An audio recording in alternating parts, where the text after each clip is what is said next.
You're listening to the We Are Libertarians podcast network. Find all of our shows at wearelibertarians.com.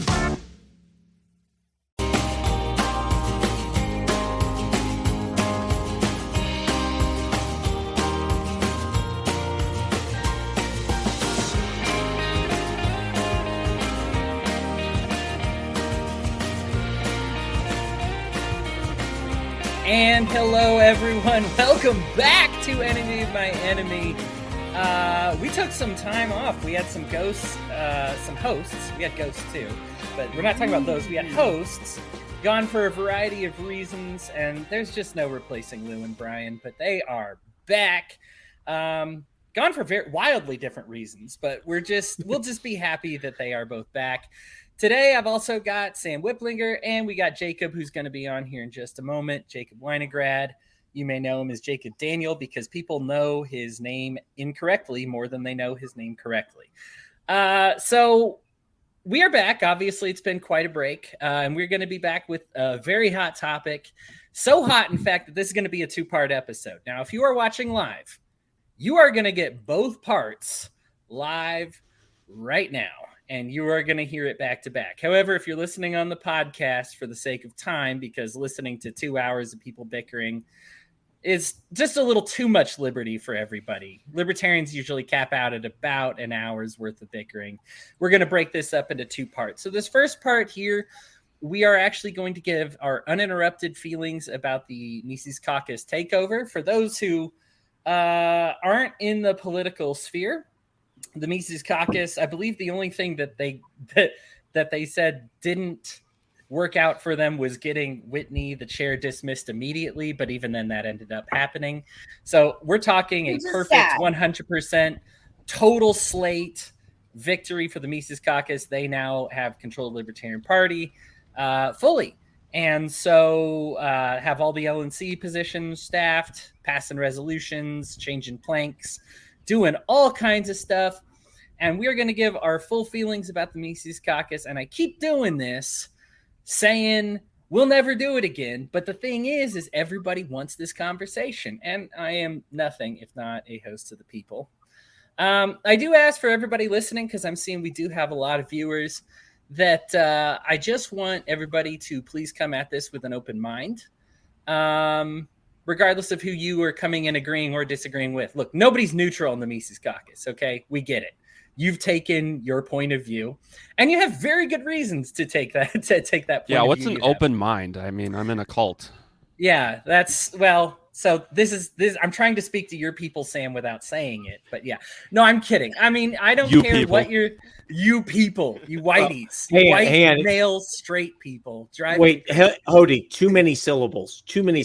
Less syllables for the MC. Come on. Okay. All right. Me do show, me debate big. So we are all, I'm just asking everybody come in with an open mind, and just whether it's me, and believe me, I want you to agree with me, that otherwise I wouldn't be having a debate. Right. But, regardless of who you agree with or disagree with, just give everybody a fair shot. Right. I just want everybody to come in and just kind of understand some other perspectives. If I have any regret from my interactions, it's me condemning the entire Mises Caucus without really talking with some of them and understanding their walks of life. I now have.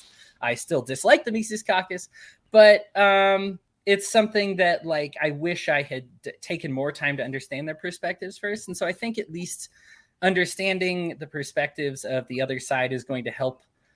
We have way too many shows that are just oh, they must really just hate liberty, and that's why they are what they are. And that's true 0% of the time. It's a fun thing to say, but it's not really true. So here we go. I'm going to get us started here.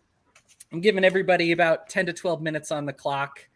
And so again, there won't be any interruptions or heated debate, I guess I should say, for this first hour. In the second hour, we are going to have audience questions, concerns. I've got a few written down. Feel free to ask anything that you want to ask. And if it's a really good question and not a totally idiot one that makes you look obviously biased, then you may have it read on the show. As you can tell, I'm maybe somewhat frustrated about the quality of the questions I've had so far, but I'm open to getting a few more here. So I'm going to focus on just my face, and everybody else can go away. All right, so my thoughts on the Mises Caucus takeover. As everybody knows, I don't like their culture, and that's not something I have been quiet about. It's not something that I've made my entire personality. In fact, if I go back and I check my posts, I probably have like less than 8 posts actually talking about like the Mises Caucus, but the times that I have talked about it is generally been unfavorable. For me, this is way more than about left wing, right wing. I find that the Mises Caucus in some cases tends to be left wing on some issues that are just fine. For me, this is all about the tribalism, the hero worship, and the cultishness that goes on from them. Now, I don't know if cult's the right word. I've done a few debates about this. In one, the person I debated with said they prefer that to think of themselves as tribal more than cultish, and some they prefer to think themselves as hero worshipers more than cultish. For me, the cult thing comes about because of what's called the fair game doctrine. Fair game doctrine was identified by L. Ron Hubbard and Scientology. He actually decided to name it the fair game doctrine. But it has been around for a while. And it's something that he kind of identified that successful cults are able to do. And what it is they demonize somebody who's not part of the Borg for things they ordinarily wouldn't say to people that are inside of the Borg. So, for example, you may notice that there are trans people and gay people inside the Mises Caucus. Now, why is it that they don't get called I can't say the slur because it's going on YouTube, but an F word, homosexual F word slur. And yet the people outside the Mises Caucus do. Why is it that Audrey had such a great support when she came out as trans inside the Mises Caucus and did get legitimately great support from people in there? And yet the same people supporting her that I saw on the posts go out of their way to talk to my friends that don't like the Mises Caucus and tell them that they're insane, that they have mental problems, they don't like them. And this is because of what's a fair game doctrine. If you're a critic of it, now it's all on the table, even if it's something that you don't necessarily believe. These kind of fluid beliefs represent themselves in a few different ways. You can look at Ryan Dawson, who blatantly posted a video and it had a Zyklon B thumbnail. And I believe it was called like "It's Them Every Time" or something. Now you can go. He changed it. You go in the Wayback Machine and see it. Everybody came out of the woodwork because he was, hanging with the MC folks to be like, "No, this didn't happen. You people are crazy. Get a life. This isn't real." He decided one day to issue some criticisms on Dave Smith, another member of the Mises Caucus. And what happened? That's the moment that all of those accusations became true. Now, all of a sudden, it's like, wait, isn't this the guy with the Zyklon B video? Isn't that the liar who said he never did it? Isn't that the white supremacist? None of that was true until the criticism was levied at the Mises Caucus. And there are just moments, like this. And my goal here isn't to go over every sin of the Mises Caucus, because frankly, I find that if you're going to start naming sins, you need to have a very long list and you need to be prepared to look at both sides of the aisle. And it really doesn't end anywhere that you think it will, because when you start going through dirty laundry, you find more and more and more dirty laundry. Here's the thing. We have one person saying, hey, a leader, Angela, who I enjoy. I don't mind mentioning her name because I tend to like Angela. But even she will see something that's like talking about how like positive towards the GSM community and say, hey, I'm sorry, world, that you saw this post. I think she said the post got ratioed, even though it was the Libertarian Party's most like interacted with posts ever. And then said, when I take over, like this messaging will be gone. And then when a certain Jeremy Kaufman from New Hampshire decides to say that Black people owe America, she says, what do I do when people say something I don't agree with? Well, I try to see where they're coming from and try to understand why they might say something like that. Now, here's the thing. I am fine with that reaction. Some people might just say, no, I outright condemn as soon as I see it. You know what? I like the idea of trying to walk a mile in their shoes and try to understand where bigotry comes from, why it pops up. Condemning stuff, and I'm going to go into this in a minute, really has not gotten us much of anywhere successful. But why was the energy different when it was being nice to the GSM community versus telling Black people that they owe America a debt because their slavery here was just so fortunate to them? They're not good at handling criticism. Back when I was supporting, and you can go in my profile pictures and see I supported Joshua Smith for LNC chair. He was having a debate. He was intoxicated. He was not doing a good job. This was a warm up to the actual debate. And I said, hey, maybe he shouldn't drink because he doesn't do a good job when he drinks. He doesn't handle his alcohol very well, I don't feel. I was supporting his candidacy at the time. And what happened is I had Joshua Smith and Michael High say I was parroting hearsay, I think it was, and like just one of these trolls and whatever. And I still supported him all the way until things kind of bottomed out. But the thing is that I was like, man, you need to be able to tolerate some positive criticism. It's not that the other people don't drink. It's that you do a bad job when you're drunk. Right. And I mean, that was, again, some of the excuses was, hey, the other guys drank during their debates. And why shouldn't I drink? Well, because you do a bad job. And it was a legitimate criticism. And the problem is, if you can't handle legitimate criticism, you're probably not going to be the right person to run a political party, because I make mistakes constantly. And I get it. Nobody loves it. There's a lot of people who say they love it. They don't love it. Nobody loves to know that they've messed up. But we should at least fall in love with the process of saying, you know what? I understand what you're saying. I disagree, but I'm going to get better, whatever it may be. I have a thing with the Mises Caucus where I cannot reconcile with them.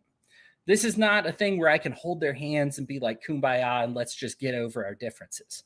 Because my entire philosophy is love first, love aggressively, right? Like let's put that love and let's make that strong. I want that to be our leading thing.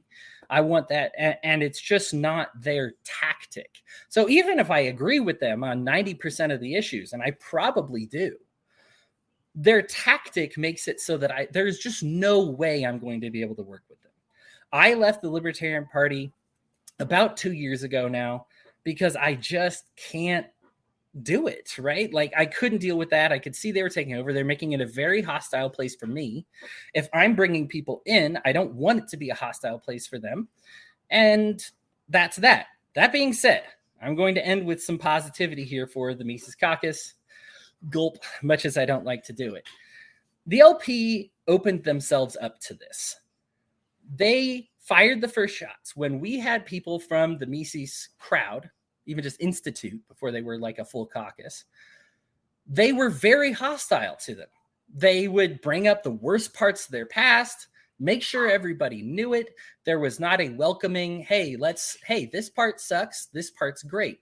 We chose instead to try to capitalize on their worst parts and throw them back out, as opposed to taking their best parts and bring them in and incorporate that.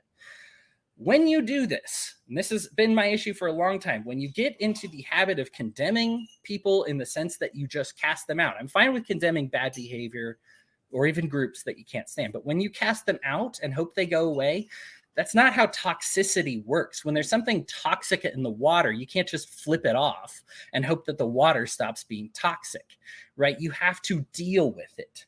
And so instead of dealing with it, the hope was, hey, let's just drive these people out and they'll go away. Well, they didn't go away, and now you bow at their throne. They are now in charge because you attacked them. There were squandered opportunities under the old Libertarian Party. It was weak. It was embarrassing. They would go from saying, hey, we're not in charge of messaging, to suddenly say, hey, this is a Libertarian Party. We're just getting people elected. We're not in charge of messaging. But they would choose to message from time to time with the Libertarian Party account. And the message that they would do, they quoted the Church of Satan on Easter. They talked about silence being complicity, or like, there's that one that basicly was equivalent consent. Of like, yeah, silent is consent. That's it. Silence is consent. Which, you've ever been sexually assaulted? No. Permission is consent, right? So this is this is some of the ineffective messaging. And then they say, well, we're really not messengers. Let's not pretend that they weren't corrupt and dishonest either. I've talked on this show a little bit about the dishonesty that I dealt with the LNC. I was hosting these debates. It was for the benefit of the LNC because getting our debates public was great. They wouldn't even share it. But you'd look at the stuff they would share, and it was either unpopular or really just kind of weak, flaccid, uninteresting, right? And people don't want uninteresting. And to the Libertarian Mises Party credit, they could put forward the furthest right-wing person they have in that caucus right now, and they are not going to find somebody that was further right than Bob Barr and Wayne Allen Root. I dare you to check either of those people on social media right now.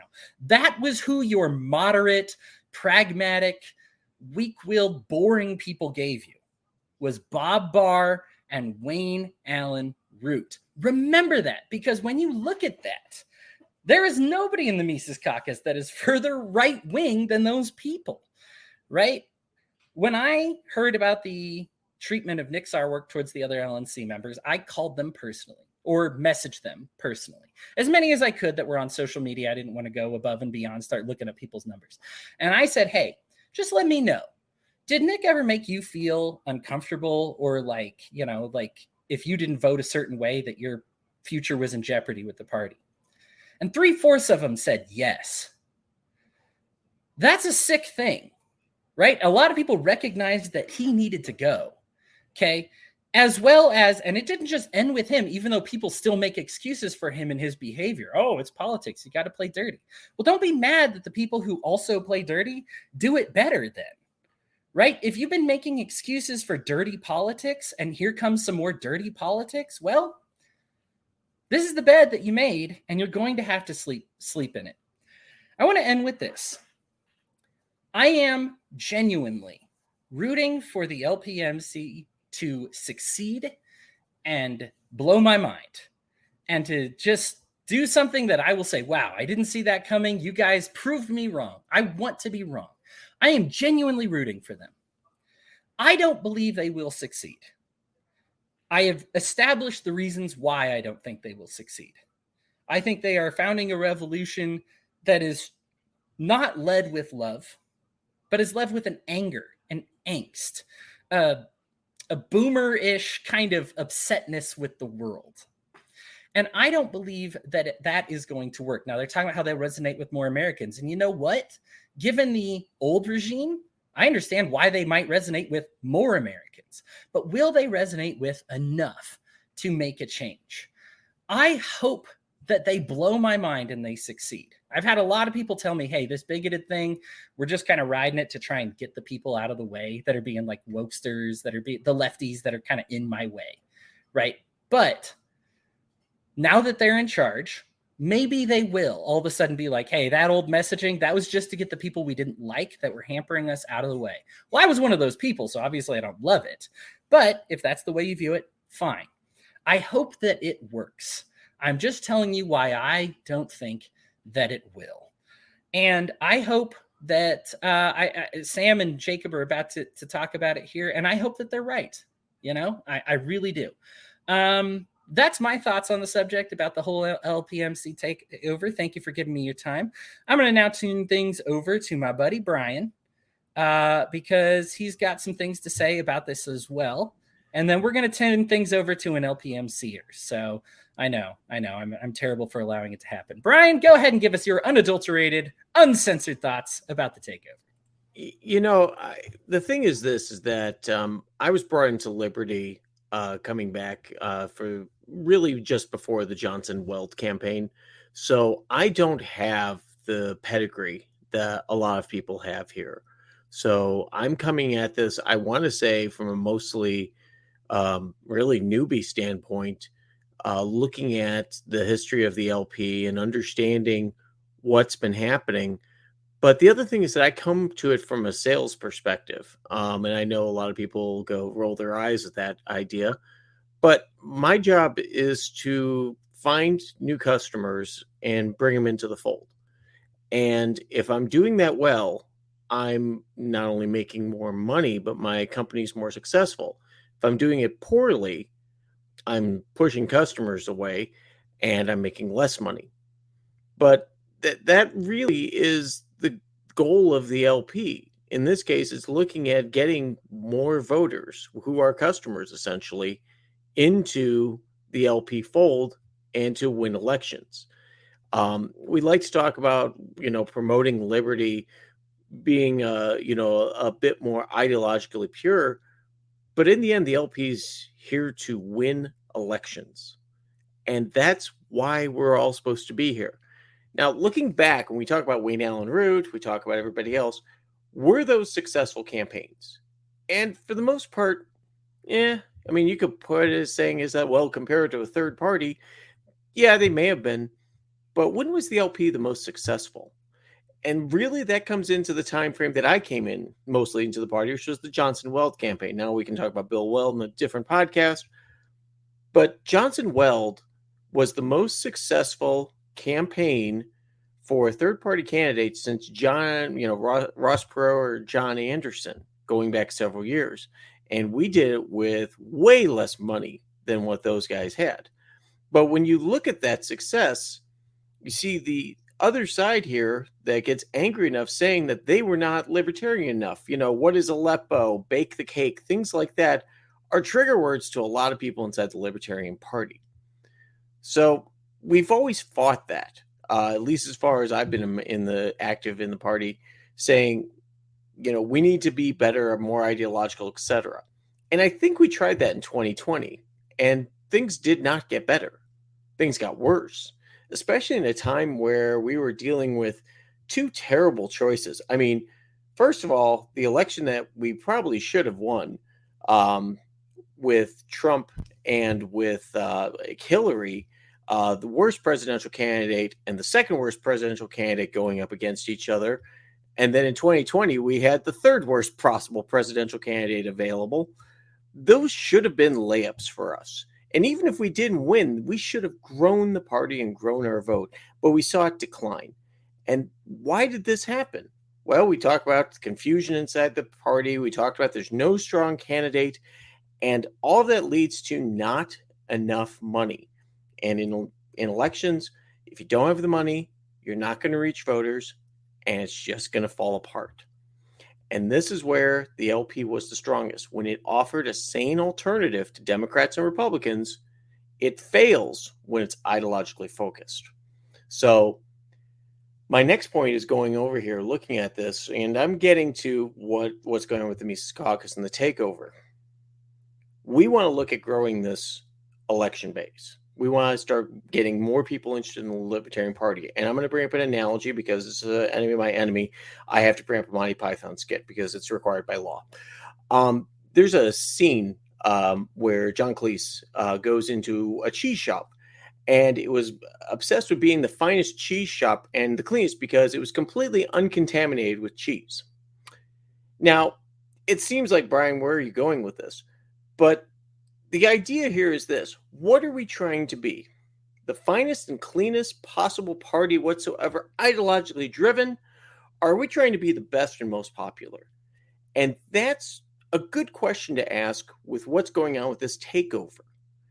Who is our base? Our base currently is a bunch of libertarians, anarchists, occasional podcasters, and people who know what the Judean People's Front is. But our target market isn't more of that.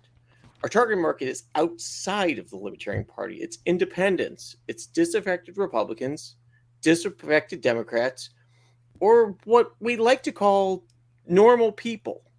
And I know that's tough for libertarians to understand sometimes, but that's really a good base of people to go after. So looking at all this, all the conversation of the takeover that started last year, moved into this year, obviously, are we attracting those people? Are those people coming into the party and saying, wow, these are the people I want to elect? Well, unfortunately, the numbers don't reflect that. We're seeing membership numbers down significantly. We know that there's a lot of negative press on various items, the infighting within the LP, removing bigotry as part of the plank. It generates a lot of negative attention. And unfortunately, libertarians are really good at doing that. I mean, just as I mentioned, the Aleppo things and things like that, that unfortunately, we tend to be very good at creating our own negative press. And of course, the mainstream media just picks up on it and runs it because they want to appease their political overlords, et cetera, et cetera. Anyhow, I'm not really meaning overlords, but you know what I mean. So we aren't seeing a big draw of people. So, and I'll get to more of these numbers here in a second. So far, the takeover has not really had a big effect on bringing people in. We've seen the opposite. We've seen we're pushing away existing libertarians, and we're confusing the people who are our new customers. And because of this poor understanding of how we come across in the media and on social media and everywhere else is really driving people away. But finally, I'm going to get to the one that every libertarian loves to talk about, and that's money. So let's take a look right now. How is the LP doing right now? Poorly would be probably generous. The LP is in really bad financial straits when you look at it overall. Since the takeover started, we have seen a drop in not only memberships, people not only not renewing, but also people canceling their memberships, and also a drop in donations. Now, I know the Mises Caucus talks about that they have over $200,000 in new business, lifetime pledges. But that number is not actual dollars yet. It may be at some point. It may come in, but those are pledge numbers. Those aren't actual dollars that come in. And so when you compare those lifetime pledges that came in of 154 new members compared to the revenue that we lost with losing those donations, those existing members and donations, it's not even close. So we saw 154 new lifetime members come in, and we saw about 1,100 existing members let their membership lapse in the last year. And overall, we have a total of almost 20% drop in membership numbers. Now, if you're running a business and you say, hey, this guy's coming in, he's going to come in and take over my business, and I trust him, and I think he's going to do great. Even if you spin it really well, if all of a sudden I say, this guy's coming in, and I lose 20% of my customer base right off the bat, there's going to be some questions there. That business is not going to be successful. So in conclusion on that piece of it, let's look at this. The LP is in really bad shape fiscally. And the takeover right now is nowhere near a net gain. If anything, the Mises Caucus has its work cut out for them because it's going to have to get that $200,000 in the coffers as soon as possible and probably double in order to not only run the LP, but then to be able to also be able to participate in elections. The other ones I want to throw in is when a business is taken over, you want to keep the people who know how things are working. And yes, you want to go through and get rid of, this person wasn't running it very well. We want to go ahead and get somebody in. But you don't want the smart people to leave. And you can make comments about people and what they do. But we're seeing lots of resignations in various committees. And as most people know, running a political campaign is a nightmare legally. We are opening the LP up to all sorts of havoc in not complying with state and federal standards. And when you look at that and the problems it's going to cause not only for the LP to exist, but in ballot access, we are in some dire straits on that part of it. So in conclusion, what problems have been solved with the takeover? The purpose is still fractured, or the purpose of the LP takeover was to be able to build and grow the existing base. Unfortunately, we're still seeing this as a very fractured mess of a base and the infighting that we've seen going on. Leadership, honestly, has seemed far more interested in righting prior wrongs than through growing the base. Your new customers, the ones that you are going to bring to the LP, are hearing fractured messaging, conflicting statements. I heard in one conversation that people wanted to reach out to disaffected Democrats And in the same wording, and I'm glad we got rid of those woke LP members because they were just not real Libertarian Party members. That is a little confusing. Along with that process alienating existing members, because I want you guys to remember one thing from Sales 101. A happy customer might tell one or two people about their experience. A pissed off customer is going to tell at least 10 people about their experience. So, again, with that in mind, remember, the Mises Caucus is counting on this large spike in lifetime membership, but those funds are still outstanding. They aren't been delivered yet to the coffers of the LP, and the losses that have happened because of the existing revenue and donations dropping far exceeds what that promised number is. So it's not too early to see. The LP is in really bad straits. I hope they are successful, just like Hody said. I want the LP to succeed. But right now, the current situation, which you can blame on previous leadership and things like that, right now, this is what the Mises Caucus inherited to a point, but it's also what they made. And without significant growth in capital, the LP is going to have to scale back operations. And if I recall, 2022 is an election year.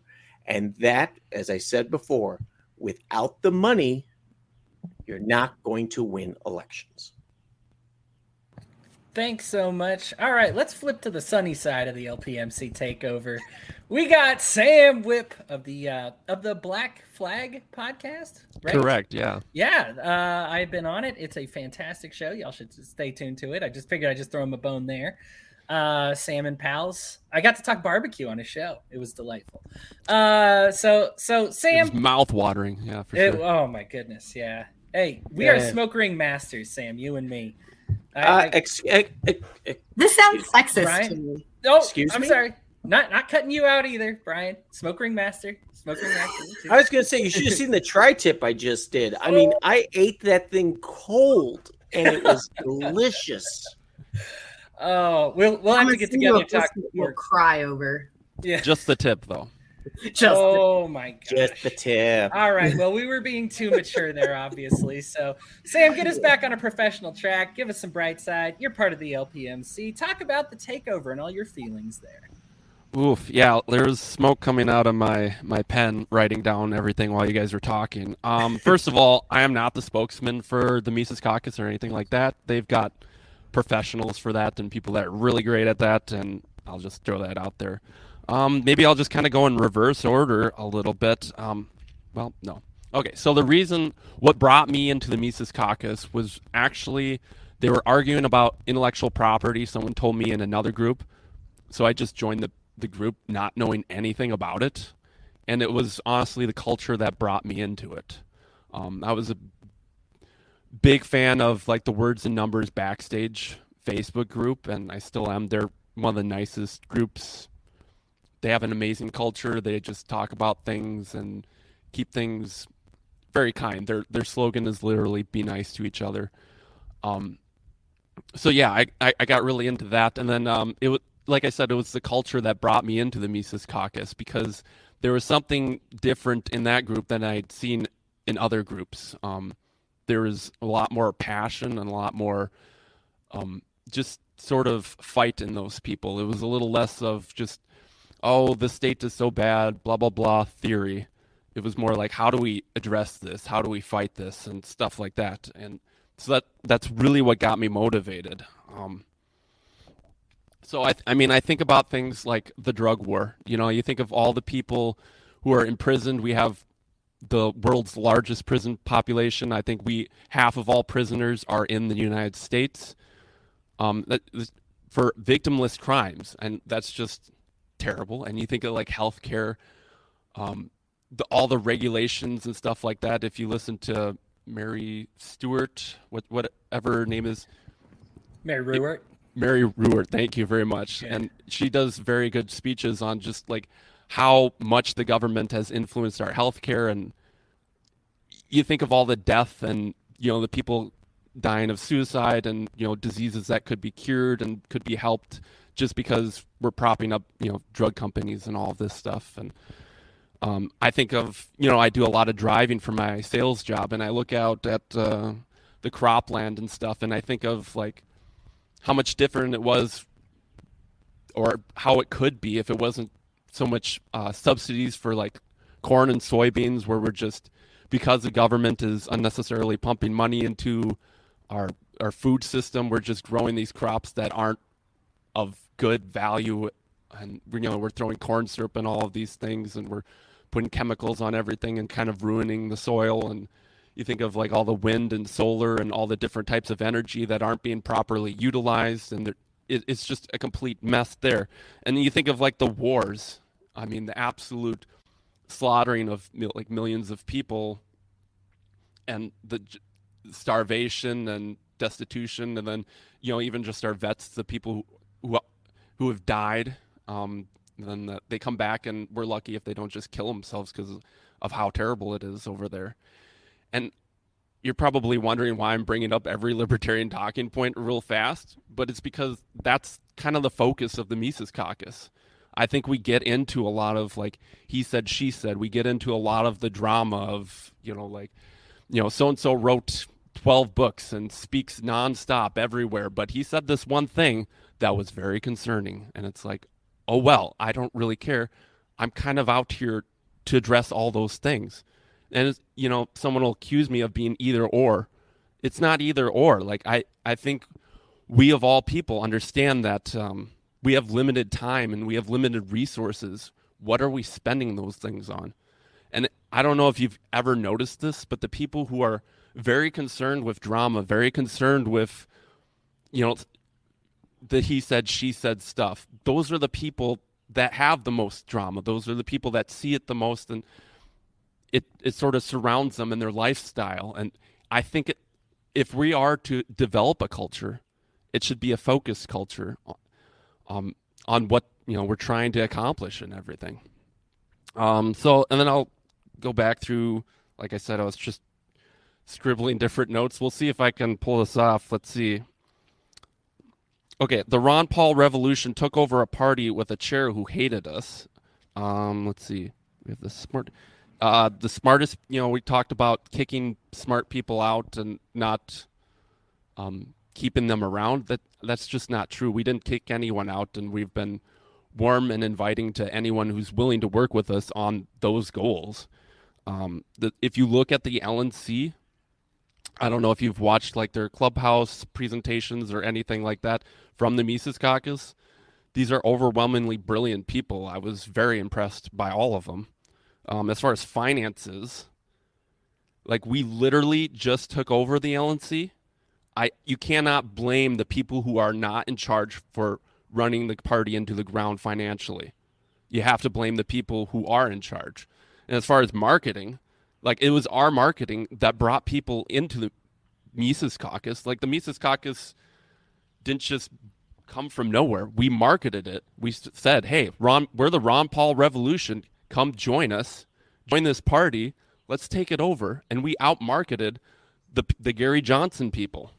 Or the more, I mean, the pragmatic caucus doesn't even exist anymore.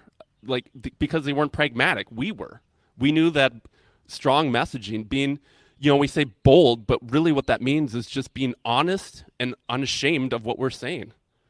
And so we're the people who brought in and competed with in the marketplace of ideas. We beat them out because we know how to market. We know how to do all of that. And the last thing I'll touch on is, you think of like Dave Smith and, all these people. If there was someone, a libertarian, more popular than the libertarians in the Mises Caucus, we would immediately change our messaging style to mimic what they're doing. I mean, we're not doing anything terribly reinventing the wheel or doing anything terribly brilliant. We're just like, hey, these guys are out in front. People like Ron Paul. Let's do what they're doing. Let's stop doing what some nobody in the Libertarian Party is doing. Let's do what they're doing and actually market to people. Market to people in a way that actually resonates with them. So I guess I'll just end with that. we got a giant job on our hands. I liked what Dave Smith also said. He said we're not, he said we're in boot camp, and he's like, wait, we're not even in boot camp. We're on the bus on the way to boot camp, and we're not even to the place where we're in battle yet. And I think when we took over the LNC, it's like for the first time, we can actually just kind of look outward a little bit more and just start addressing the state. And so overall, I'm very excited, and I think we have, 3 to 5 years to see if we can market libertarianism, or to see if libertarianism is truly marketable in large scale, and we'll see what happens. Awesome. Thank you so much, Sam, for sharing your views. We are going to take a brief break before we get to our two hottest speakers, spicy hottest speakers. So stick around. We are the most attractive ones here. I was obviously talking purely about looks. And actually, that could be the case. Sam, Brian, and I, we're trying. We're lifting. But, yeah, I don't know. You got the glasses going. Anyway. The Broncos hat doesn't help. I'm sorry. Oh, snap. Are we going to talk barbecue and sports? Or are we going to talk Mises Caucus Takeover? Because I will get sidetracked so quick on this. All right, everybody, give me just a second. We're going to take just a second, just a little break here. Please hang tight so that I can get paid, and then we can go back to listening. Give me one moment. And welcome back from the break, everybody. As promised, we got our two, I won't say best, because, I spoke, and I'm pretty good. Brian is saying pretty good too. But probably the people with the two hottest opinions on this one for last. We're going to start with Lou. Lou, your feelings on the Mises Caucus Takeover uninterrupted. Oh, I have all the fifis on this. There's so many things, and I don't want to repeat a lot of what you and Brian have said. However, I think for me, my biggest issue is that, anytime I would speak with somebody, from the Mises crowd, and be like, okay, well, tell me what it is that is so good about this. And, they would list off, well, our economic policies and our this and our that. And Sam really touched on a lot of those things, particularly Sam. I do have a lot of respect for you as far as specifically as it comes to your environmental activism. I mean, you live and breathe it. That's what you do for a living outside of politics. We're finding better ways, so I'm not going to say that, every piece of Mises is wrong. But the problem I have is that its messaging and leadership is basically the two core problems. As much as I hear that from people when I ask about them, I don't see that. That's not something I just, oh, hey, there's a Mises thing and they're talking about environmental issues. That's great. Or anything like that. What I see constantly is hatred and bigotry and homophobia and anti-Semitic and racist commentary constantly from leadership. And if it's not specific to that, it is vile vitriol at people who dare criticize them and their dear leaders and their demagogues. And much like Hody, Lord forgive me, I was a huge Smith supporter. He was a friend. He stayed at our house.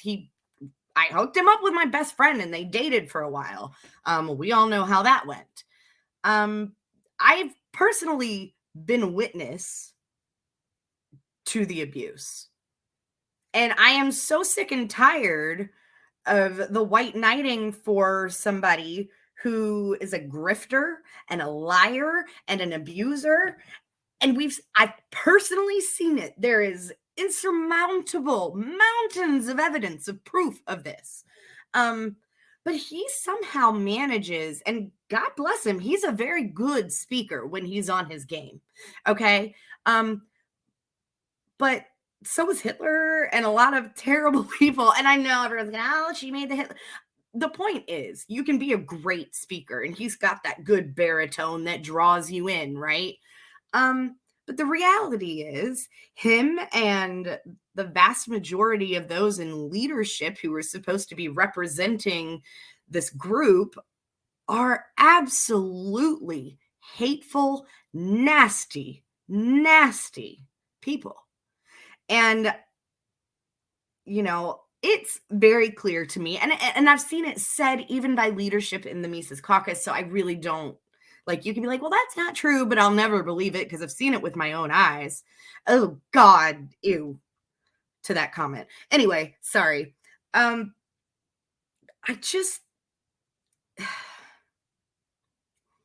hear that there are good things, but I don't actually see them in action.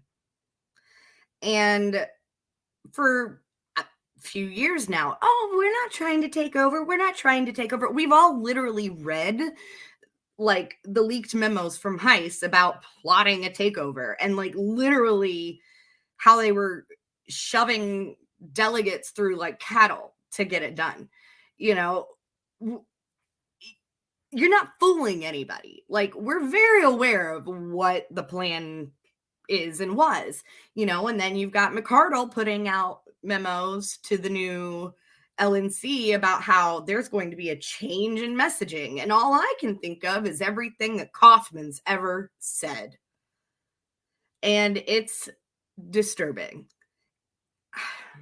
I got to go back to my notes because I just get emotionally about it. And I know that a lot of people like, oh, it's an emotional response. You're goddamn right it is.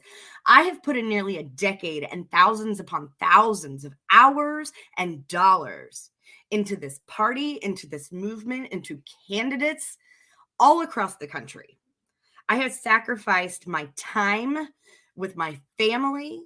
I have sacrificed time that I could have been actually making a living because I believed so strongly in what liberty in our lifetime looked like and that I could actually do something to help that. And seeing this is just, it's heartbreaking, right? So while there may be issues that you like, very rarely do I feel like they're ever at the forefront of any effort made by this caucus. And I use the word caucus very lightly because when you really dig into the legality of all of this, I'm pretty convinced, and Hody and Brian know that it's a PAC. It's a PAC. You cannot, when you follow the paper trail, separate the two. And when you have that intermixed with an officially recognized political party, you are begging for trouble, especially when you go back and look at and really fine-tooth comb through the finances of the Mises Caucus for the last, I don't even know how many years. Numbers of false reports, or this wasn't done in the right way at the right time. You know, and a lot of times it's, oh, well, you know, it was their first time doing it. It's an easy mistake to make. I get that. Politics, especially like when it comes to the nitty gritty and the paperwork and the filing and the blah, blah, blah, like it is difficult. Okay. That's why I have never, ever volunteered to do any sort of finance, anything for any campaign or candidate or anything, because I don't want to mess up. It's not my strong suit. And I respect those who do it when you're good at it and you're honest.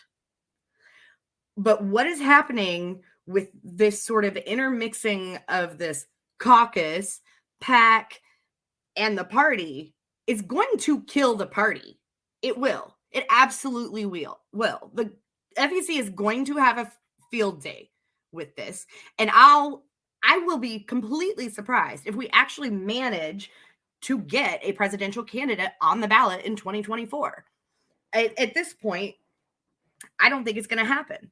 And I'm not saying that the previous, edition of the LNC was great, because it was a total shit show. Everything that happened on the previous LNC was just stupid, right? Because we elected a bunch of children. And apparently we reelected one of them. Oh, great. Good. So, and she's, the next 2 years will be all about her. You guys have to know this, right? Yeah. So let's see. Let me go back to a couple things. Oh, Hody made a comment also about dealing with toxicity, right? And like ostracizing and all of that isn't, but I see it as cancer. And if you hit it with chemo and radiation and it doesn't look like it's moving, you cut it the fuck out. It's got to go because it will kill you. And it did. The LP is no longer the LP. It's the MP. Okay. It is the Mises party, period. And I don't want to be associated with that. I don't care what some website says in their little bullet points about these are all the happy things we believe.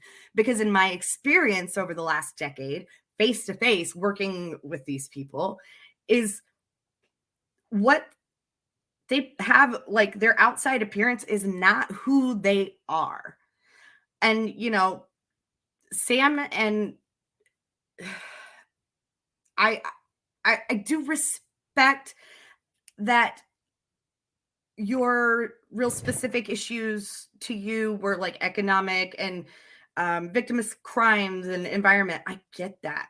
But let me tell you, there are places out there that are doing the same or more that you don't have to constantly apologize for the hate that your leadership is spewing. They are not the only raft in the ocean. I just can't rationalize how I know people who are kind and good-hearted. And yes, I was referring to Harlos. Okay, Harlos was somebody who was a friend of mine. Like, we sent gifts to each other. And I don't know what happened over the last year, but I'm not going to get into that. I do feel like the more she got involved with Mises, the worse it got. And I don't even know her anymore. And it's sad. It's really, really sad. Again, the fish rots from the head. And with McCardle and Smith and all of them running the ship, they're going to run it aground. And I think it's really sad. I really, really do. Let's see. One of the things, and I'll get into this more later when we start our debate, because this is really a conversation I want to have with Sam specifically. But I think, and there are multiple instances where state parties have been harmed due to the collectivism of Mises, right? It's you focus on our goals or else at the expense of state parties and down ballot candidates. And I've watched it happen, and it cannot continue to happen. Yeah, you can say bold and honest messaging, but again, the only messaging that really gets seen is the shit messaging. And now we've literally handed over National's social media to these people. I am not excusing any of the terrible messaging that came from the previous LNC or prior to that even. But two wrongs don't make a right. And, you know, there is sort of this right-wing swing back against more left-leaning policies. I see, we all see it happening, right? Obviously with abortion and things like that. And so I can't say this is surprising. It's part of the reason I didn't go to Reno this year. And I'm so sick and tired of, well, you weren't at Reno. I don't need to fucking be at Reno because I've watched this coming for a decade. I have been at conventions and worked my ass off. I don't owe you anything. Okay.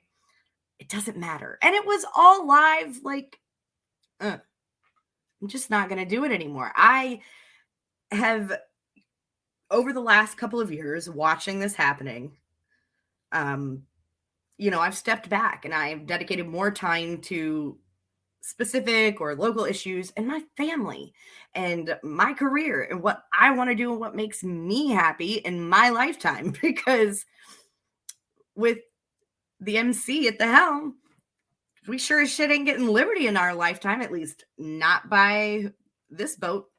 So Cool. Lou, thank you for that. All right, let's end with he's here. He's Jacob Daniel. Jacob, your last name's Weiniger. Now it's actually Jacob Daniel on the thing. Now I think I have it wrong. I thought you were Jacob Weiniger. My name is Biblical Anarchy. Okay, I mean, I don't have a name. Did you actually change that? Did you file with the state? Yeah. Dude, I ain't no fucking statist, Brian. I ain't no statist. I don't need the state to tell me what my name is. Screw you, man. All right. Let's get your thoughts uninterrupted. And then I'm going to wind down the show. And then I'm going to wind back up the show. So again, if you're watching live, don't go anywhere. Submit any comments or questions. We'll take your ones that I feel are the most hinged. So please keep that in mind. Jacob, go ahead, buddy. Close us out. Yeah, I tried taking notes and I gave up. I mean, they're just too much. I mean, going last after like 4 other people spoke is just not a good position to be in to try to address everything. For those who don't know me, my name's Jacob. I've been on the show before. I'm a state organizer for the Mises Caucus in the state of Pennsylvania, and I've been like a loose member of the caucus since maybe 2019, but I didn't really get heavily involved until 2020. And I've had a little bit of a, I don't know, up and down roller coaster these past 2 years. I think people who honestly know me, I think Hody could vouch for me on this, know that I am not I'm not somebody who just follows marching orders. I'm very opinionated. I'm very argumentative, and I'm very stubborn to a fault. And when I joined the caucus, I ruffled some feathers because sometimes my opinions and the things I said didn't jive with what some in leadership, thought that I should be doing. And, we had some conversations, we had some battles. Some of them were pretty public. Some of them were in private. But, that I wanted to bring that up, how I got into it. What was largely because of, during 2020, the lockdowns were happening. And I couldn't stand by and watch the LP continue to fall flat on its face anymore. And see that some people who were running the party were actually running smokescreen for this growing authoritarianism. So I felt convicted. It was like, all right, I up until that point had been sort of a kind of anti-political anarchist who thought politics was a waste of time. But I always had friends in the Mises Caucus. Actually, I used to be a Bernie Sanders supporter and a registered Democrat. And it's always funny when people, some of the critics of mine or of the Mises Caucus will accuse me or the MAGA tards or whatever. And it's always funny to me because I'm just like, I've never even been registered Republican or voted Republican. My voting record is like Democrat, LP. And so, yeah, I voted for Bernie Sanders in the 2015, primary, and, reluctantly, closed my eyes and hit the button for Hillary Clinton in 2016. But it was actually people in the Mises Caucus who converted me to libertarianism. And so it was not surprising to me that I came in and in my sort of initial growing pains as a libertarian, and then, coming from that left-wing bias, there definitely are some in leadership and within the caucus, who have a right-wing bias, and we've clashed at times. Now as I've matured as a person, I've adopted some more right-wing views. And typically when I'm on here, I represent more of a right-wing perspective. But I try not to think of myself as ideologically right-wing. I view myself, if anything, I lead first and foremost as a Christian. And that's why my hashtag, my podcast, Biblical Anarchy, it's kind of what I try to start from. But if there's anything beyond that, I mean, I would say I'm pretty, pretty much at this point ideologically libertarian. I probably have some more, right-leaning views on certain things. But what Hody said at the beginning, I actually agree with. I think, and I think in general, something that I find really weird about this conversation is that, and to be fair, it's like there's probably, to be fair, some of the blame, not all of it. I don't even think, and I'm probably biased, of course, but I don't even think it's 50-50. But some of the blame probably falls on us for how we market ourselves or how we represent ourselves or whatever. But people like to act like the Mises Caucus is just like this ideological right wing, swing back or something like that. And to me, it just doesn't match up with my experience. I mean, the Mises Caucus has a very diverse makeup. I mean, first of all, I guess there's sort of a tone that national sets, but then if you go state to state, they're all different. I mean, the Texas Mises Caucus compared to the Pennsylvania Mises Caucus compared to the New Hampshire Mises Caucus, everyone's favorite here, right? I can't see all your faces, but I'm sure you're laughing or screaming at me right now. So every one of these state affiliates of the Mises Caucus are a little bit different, and the state organizers all have different arguments and stuff, and different perspectives and different even strategies based upon sort of what the makeup of their state is. And we literally have everything. It's like I'm a hardcore Christian, and at the same time I've met some militant atheists in the Mises Caucus. Actually a couple times I've shared episodes of my podcast into the group and had people, throw a fit and be like, this is a libertarian group, not a Christian group. We don't care what you think about your sky daddy and blah, blah, blah, blah, blah. And, angry atheist, kind of crap. And so we have Christians, we have atheists, we have agnostics, as far as religious beliefs go. We're talking about, other sort of demographic, diversity. We have people who probably, have more of a right-wing conservative bend to their background. And we also have people like me and others who, have come more from a left kind of background.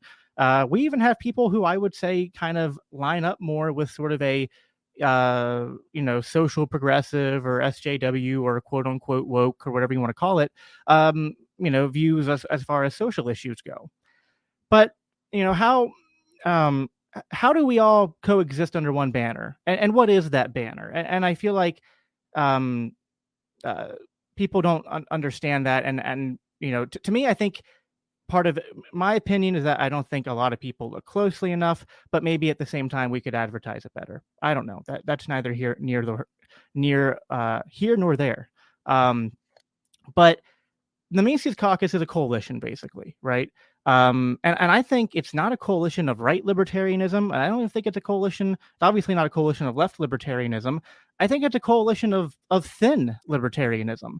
It's basically saying that we want to strip down the platform to the things that we view are the most essential and the things that we view are the most agreed upon, as well as the things that probably are the most prevalent in our society that we could probably get popular support from non-libertarian voters on. And so that's sort of what drove the creation of the Mises Caucus Coalition and the platform that it runs on, and the sort of ideological vision and strategic vision it has for the Libertarian Party. Now, to those who are kind of on the left side of the aisle, they can sometimes perceive this as a right-wing pushback or right-wing swing back, because they'll see us going after certain left-wing messaging or planks or strategies within the LP sphere, which we do 100%.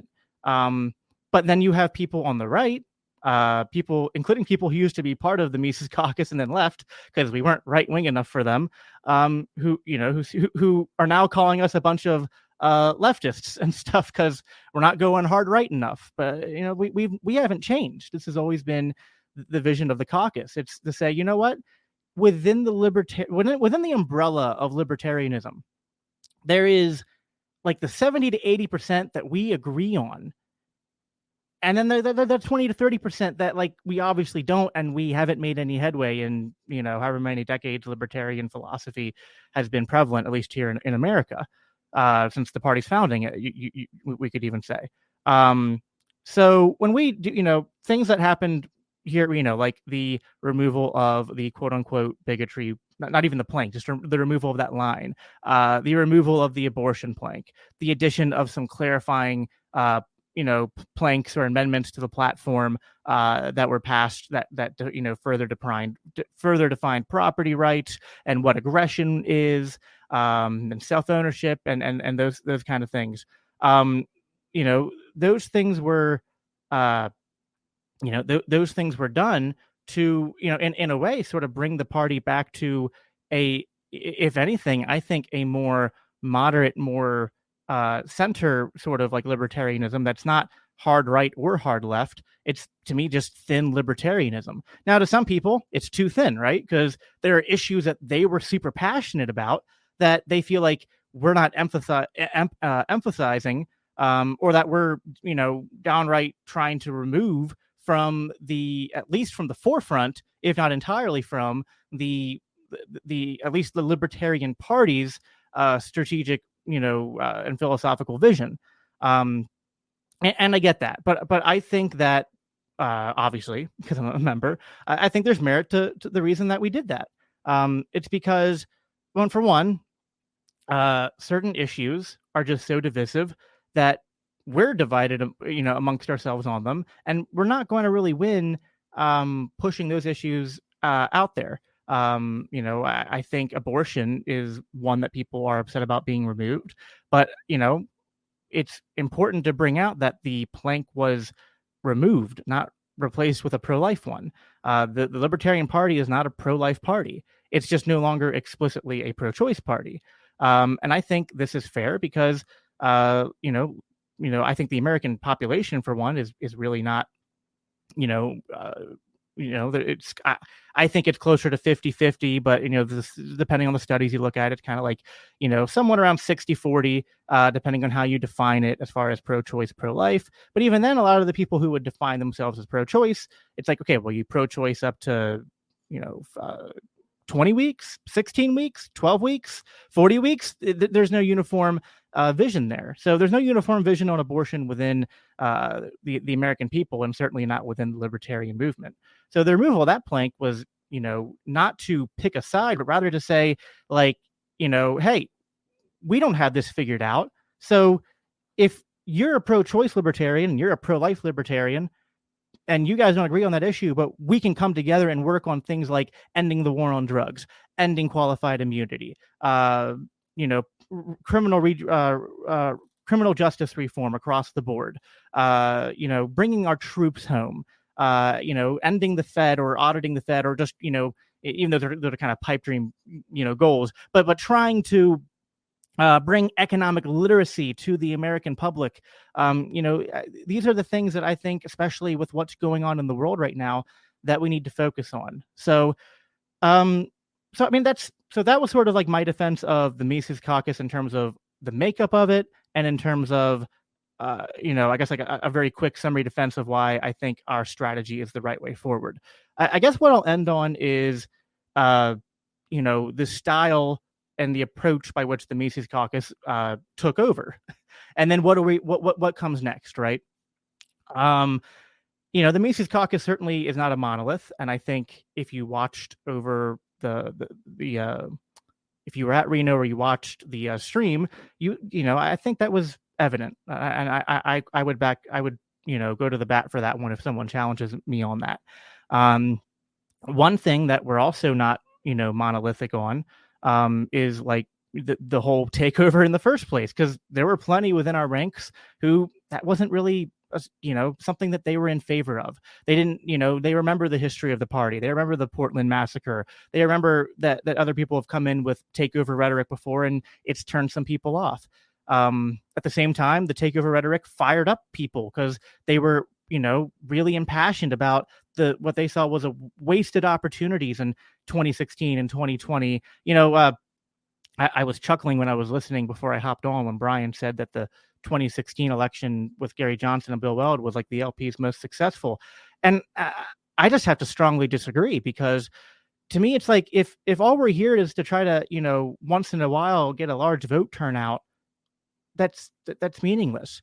We need to be not just once in a while when the duopoly puts up the two worst candidates like in the history of our country, which is the real reason why we got a lot of votes that year.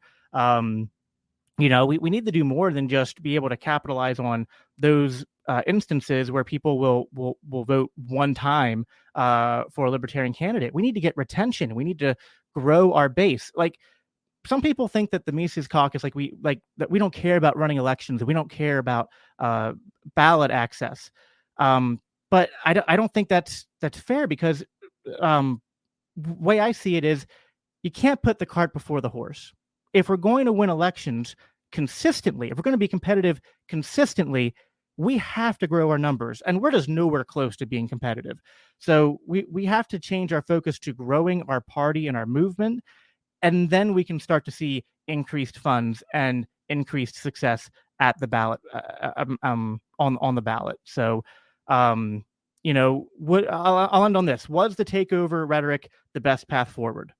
It's said and done. I can't go back and change it. I, at times, defended it, at times didn't defend it as strongly, but we're here. We've taken over. All I can say is now the Mises Caucus is in charge, and the LP sinks or swims based upon what we do. And although there are some people who aren't totally sold on that, I appreciate the Hodies of the world, the people who say, like, you know what, I'm not 100% on board with everything you guys have done and said, but I hope you guys succeed. And that's what we're here to do. We're libertarians. We're not MAGA Trumpers. We're not, right-wing extremists. We're libertarians who had a different vision and a different, idea of the way the party should go. A lot of people resonated with that, and that's why we took over. It wasn't an illegitimate takeover. We got the votes. So the party's made up of those who show up, right? So that's where we're at, and I think that we have the right people to take the party forward and to succeed.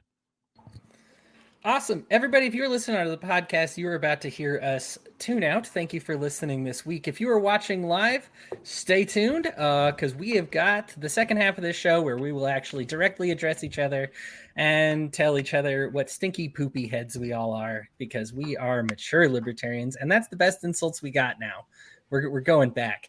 So again, thank you, everybody, and for tuning in, and we will catch you next week. Have a good one.